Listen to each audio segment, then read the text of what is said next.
Ready? Yep. All right, here we go. Hi, and welcome to another episode of the Massachusetts Pirate News. My name's James O'Keefe. I'm at the moment, current captain of the Massachusetts Pirate Party. We will be having elections coming up. The ballots will be going out soon to all of our members, and then people will have 3 weeks to hand those back in. So, and then we do that online, where everyone gets a special code that are randomly assigned. We don't look at them, and then when the voting is over, all those codes get deleted, and we have no idea who voted for what, which is as it should be. You know, that Australian ballot. Speaking of Australian ballots,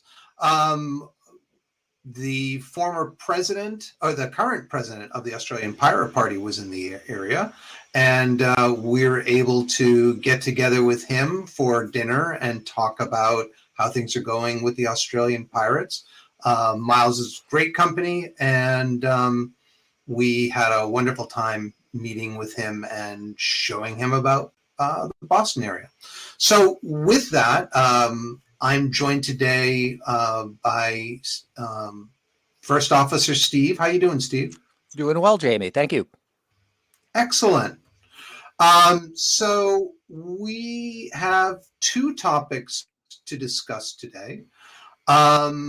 But before I start that, just as a reminder, this upcoming Saturday also is our winter conference, and that will be online at the Big Blue Button instance we use through our friends at Agaric, and at communitybridge.org. So if that's something that you'd like to participate in, by all means, you can find out the details on our website at masspirates.org.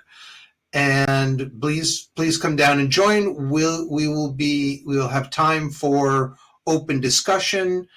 We will be talking about how to get on the ballot, and we'll be discussing kind of strategizing about what scenarios we are likely to face at the end of 2024, going into 2025, and how we should plan accordingly for our own activities.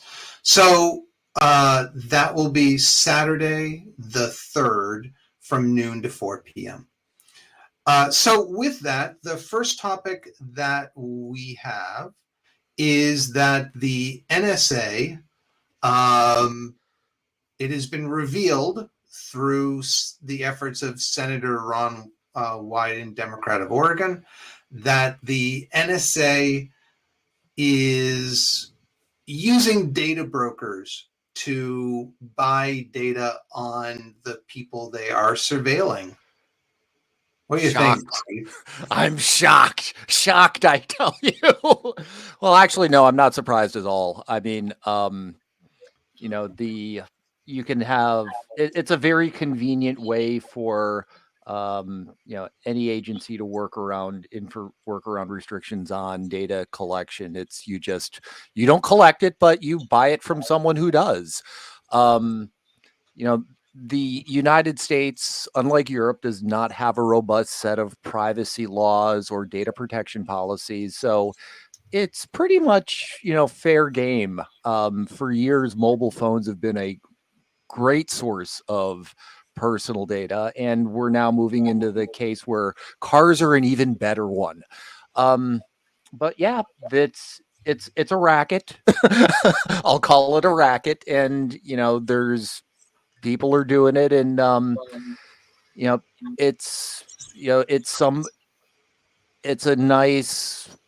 someone's making a nice bit of money off of it, off of buying and selling your stuff.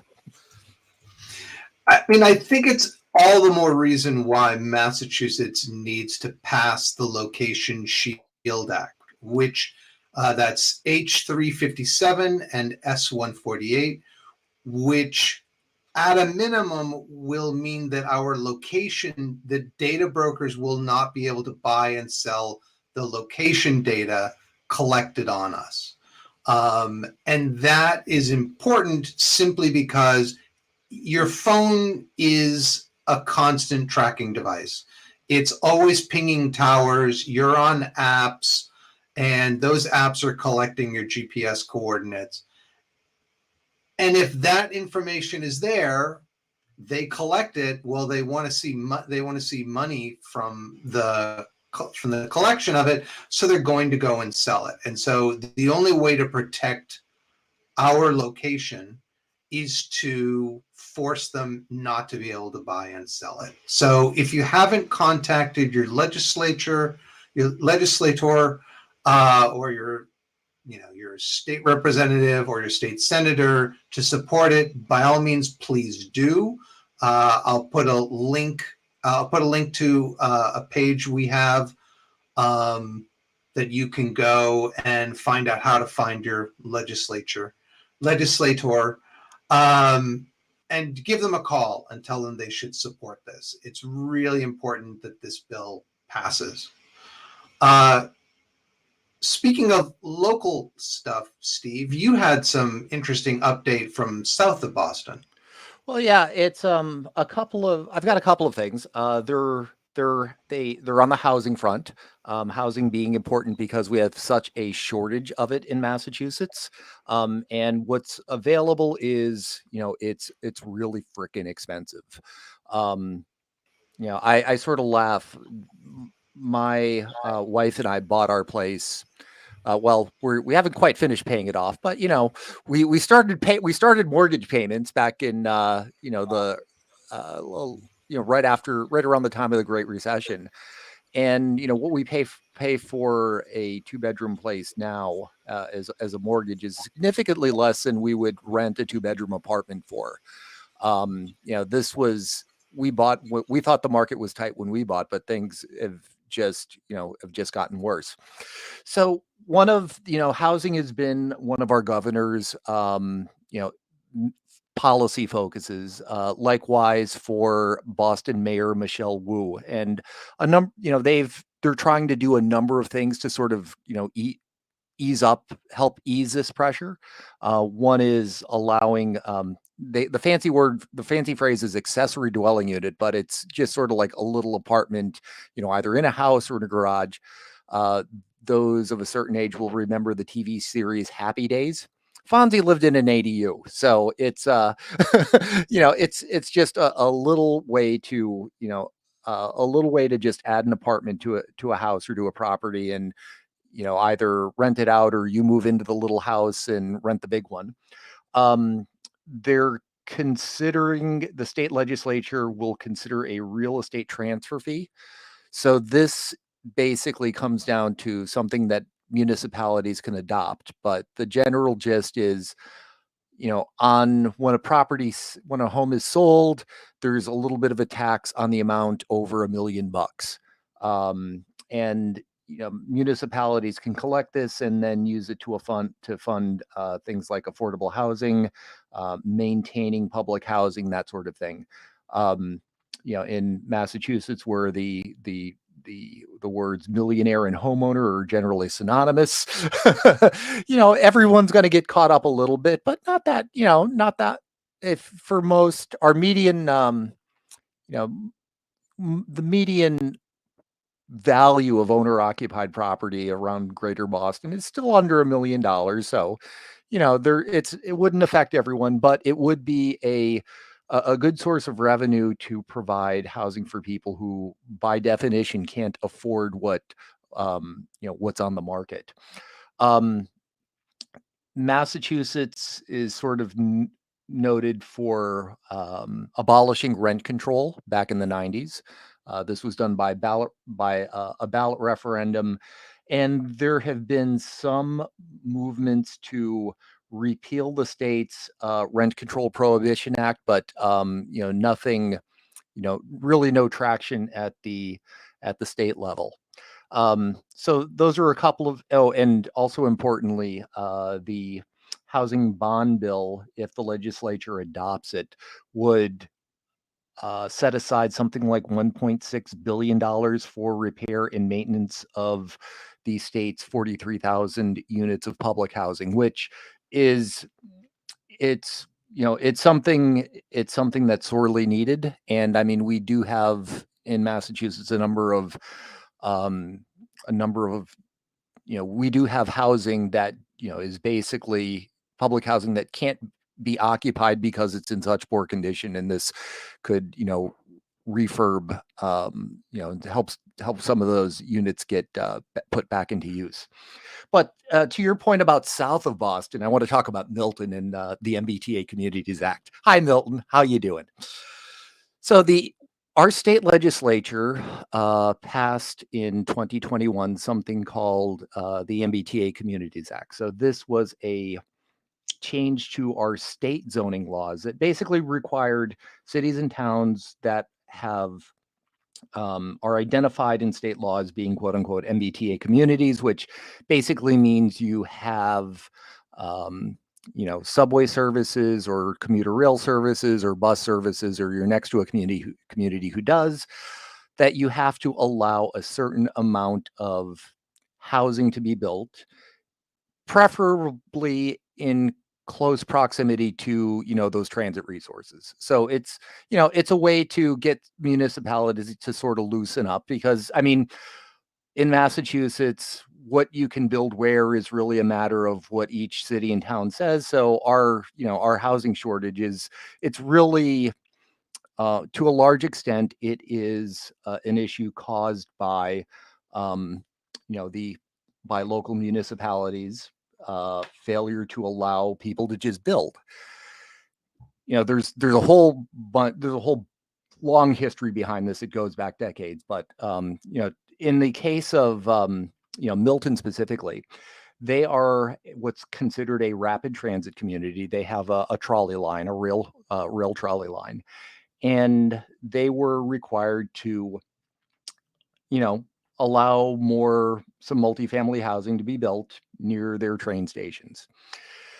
Their town meeting adopted changes that would allow this to happen, and a group called where is it? Milton Neighbors for Responsible Zoning went out and collected signatures, and now they're doing a ballot referendum.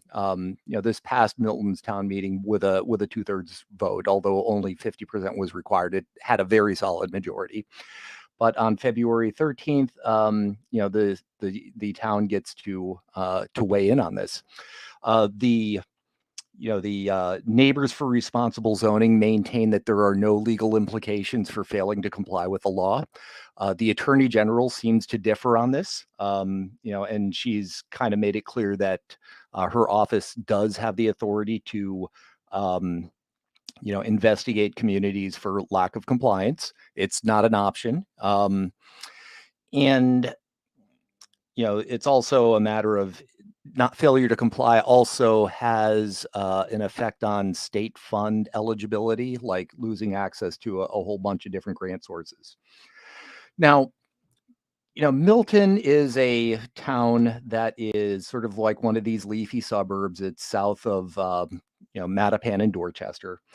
And the Globe did sort of an article on on sort of like Milton and the role towns played in kind of contributing to the housing crisis. It's a community where the median household income is about $170,000, and the median price of an owner occupied home is a bit over $800,000. So basically we have the Not In My Backyard group going a little throwing down over a plan to basically allow some apartments and mixed use buildings on less than 2% of Milton's land area. So February 13th, we'll be watching I know I'll be looking at the outcome of that election. And it will be this is one of those Massachusetts housing policy, or just, the state defers a lot to localities. And starting, Basically going back to the late 60s and early 70s, around the time that, desegregation was a hot topic and people were rioting in Boston, there was something, you kind of refer to it as the great downzoning, where a bunch of communities in Eastern, kind of around Boston just decide to clamp down and just like, you're not building anymore here. And one of the arguments made was, well, having more people would be bad. And because people require services are expensive. So we want fewer people. And moreover, for the kind of housing that we have, we want to prefer the more expensive types so that, the people who move in are going to be fiscal, contribute in a fiscally positive way to the community, and will also, give us an air of prestige, affluence, and desirability. So, it's pretty classist stuff, but everybody did it, and my town did it too. Um, and when you have, it's sort of the situation where, um, you know, communities see housing as local governments, if they see housing as a negative, there's a sort of a mindset of externalization. Like you may want things that bring revenue into the town. You don't want things that bring costs. In effect, you have local governments, instead of being oriented towards serving people, they're trying to um, pick and choose residents that best serve the local government's fiscal interest. um, and you don't I don't see a good solution to that. I don't see local control. I don't see the individual communities resolving this by themselves. I think it's good that the state has stepped in, and I look forward to seeing more communities adopting multifamily housing laws over the next year, as they are required to do. And so Milton is the last of the initial set of communities, correct? Yes, so the initial set of communities are ones that are served by subways, and the Milton high-speed line for this purpose is considered part of the subway network. So there are 12 communities that their deadline for adoption was December 31st of last year. Most communities, what are called adjacent or commuter rail, have until the end of 2024. And there are some smaller communities what are classified as adjacent small towns. These are communities with populations of 7,000 or less that have basically until the end of, I believe, 2025. Now, mind you, this isn't a production mandate, and it's not a requirement to actually build anything. You just simply have to allow it. So, this is one of those cases of we spent decades kind of painting ourselves into a corner in terms of, you know, um, not having enough housing to go around, and it's going to take us a while to dig ourselves out of it. Ain't that the truth? Well, thanks for that update, Steve. What's the date we should look for the election? So their local election is, according to the Globe, it is February 13th. So I guess that's coming up in about a little over 2 weeks. Excellent. And I noted that they are an elected town meeting, and their next town meeting is in May. So it looks to me like Pirates in Milton could run for elected town meeting if they so chose. They have time. We'll look for the election date, but it tends to be that the town meeting is a bit after the election. So Yep, that's generally towns have elections in sometime in the winter to spring, and then town meetings later in the spring. So that's a pretty typical one. But yeah, if you're a pirate in Milton, you should totally run. Yeah, you only need like 10 or 15 signatures, and 10 signatures. That's it. Yeah, there's 200. The website listed 279 elected town meeting members. So I think it's probably more like 280, because I feel like an odd number for 10 precincts is generally not how it would work. So I assume there's vacancies or something. 279, that's is that prime?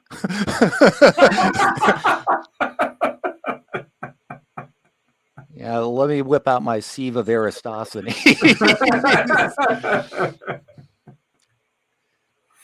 And with that, thank you for that update, Steve. It's always great to know what's going on in housing, which is always such an important issue in Massachusetts. People first, man.